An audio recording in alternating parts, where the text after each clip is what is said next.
Welcome to Dice Forge. Open up the box, remove the temple, and set it aside. Unfold the Islands board and place it in the middle of the table. Choose which heroic feat cards you'll be using for this game and place them in their corresponding locations around the board, stacking identical cards together. The Hero Aid booklet will help you determine where these cards go and what they all do. For your first game, it's recommended you stick with the cards that have this blue gem on the back. In a 4-player game, each stack should have 4 cards. In a 3-player game, only 3, and a 2-player game, just 2. Place the round tracker on space 1 of the round track. Give each player a hero inventory and their 5 matching resource markers. Place them on the 0 spaces on each track of your hero inventory. Place each player's hero pawn on their matching starting portal. Give each player a light and dark die assembled according to the game storage section of the instruction manual, and place them in the designated spaces of your hero inventory. The youngest player goes first. Give them the first player token, then each player adjusts their gold reserve by moving that resource marker as follows. Player 1 gets 3 gold, player 2 gets 2, player 3 gets 1, and player 4 stays at 0. Then, remove the temple from its sleeve, place it on top of the bottom section of the box, and put the whole shebang near the Islands board. In a 2-player game, remove 2 die faces at random from each pool in the sanctuary before you start. The game is played in a series of rounds. Each round consists of each player taking 1 turn as the active player.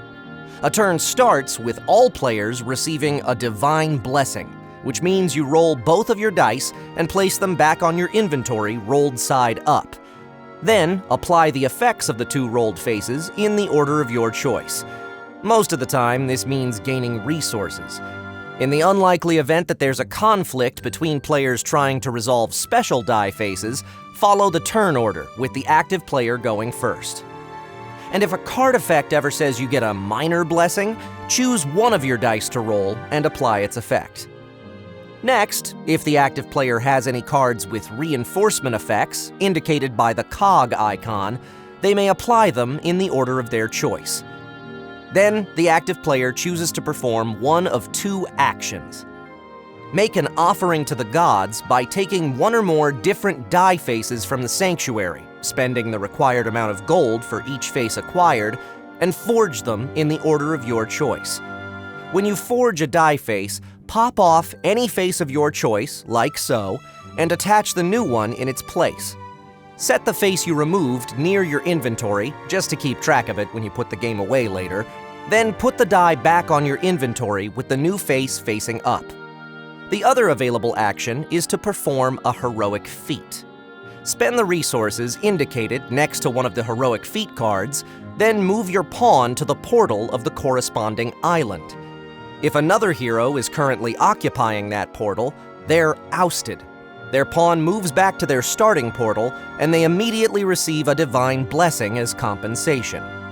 Then, the active player takes the top heroic feat card from the stack, and, if it has any cyclone effects, they're resolved before the card is placed face down near the hero inventory based on its effect type. The leftmost pile is for heroic feats with no permanent effect. The middle pile is for effects with an hourglass icon, which are permanent effects activated throughout the game when certain conditions are met. But don't panic if you don't see any of these icons on your first game. None of the cards with blue gems have them. And the pile on the right is for effects with the cog icon. These are reinforcement effects, which happen earlier in the turn. Finally, once per turn, you may spend 2 sun shards to perform another action. Then your turn is over, and the next clockwise player becomes the next active player.